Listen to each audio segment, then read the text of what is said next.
Assalamualaikum warahmatullahi wabarakatuh. Pada kesempatan kali ini kita akan kembali membahas mengenai manajemen proyek.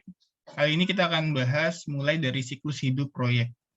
Di sini siklus hidup proyek didefinisikan sebagai tahapan yang hubungan dari awal sampai akhir proyek. Jadi kita akan bahas dari awal sampai akhir proyek. Perolehan dari setiap tahap direview, kelengkapan dan kebenarannya, serta mendapatkan persetujuan sebelum memulai pekerjaan tahap berikutnya. Jadi ini tahapan-tahapannya di mana ada waktu, ada cost dan starting levelnya. Di sini ada initial fase, intermediate fase, dan ada final fase. Jadi seperti ini ya. Berikutnya kita akan membahas mengenai urutan tahapan dalam siklus hidup proyek. Di sini ada input, ada phases, ada project management output, ada project deliverable. Jadi untuk inputnya di sini ada ide, ada project management team, lalu di fase ini ada inisial, ada intermediate, sama ada final.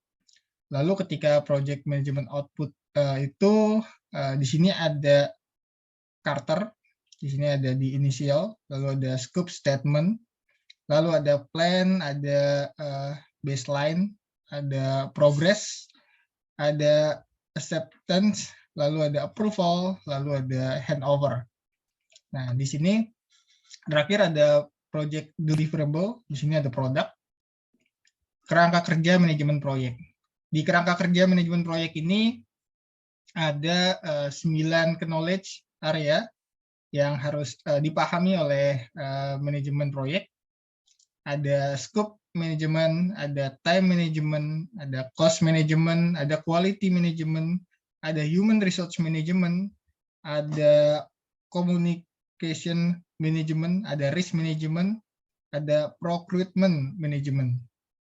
Di sini juga ada tools dan teknik yang perlu dikuasai juga, dan project portofolio ini adalah proyek-proyek yang pernah dikerjakan. Proyek 1, 2, 3, 4, dan enterprise success. Jadi proyek sukses ini akan menjadi pertimbangan sebuah perusahaan ketika menjalankan proyek, memilih manajemen proyeknya atau manajer proyeknya. Lalu di sini ada 9 area pengetahuan manajemen proyek. Area pengetahuan knowledge area di sini menggambarkan kompetensi utama yang harus dikembangkan oleh manajer proyek. Ini harus dikembangkan dan harus dimiliki juga.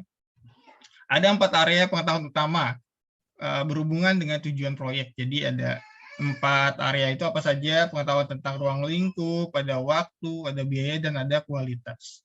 Yang kedua ada 4 area pengetahuan fasilitasi sebagai alat yang digunakan untuk mencapai tujuan proyek.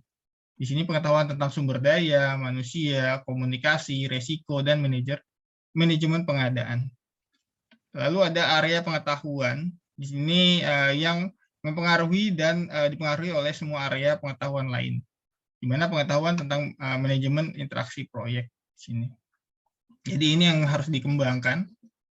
Jadi kita bagi menjadi 3 part, ada 4 area pengetahuan utama, 4 area pengetahuan fasilitasi, dan 1 area pengetahuan. Saya rasa sampai sini dulu. Saya mohon maaf jika ada kesalahan atau penyampaian yang kurang tepat.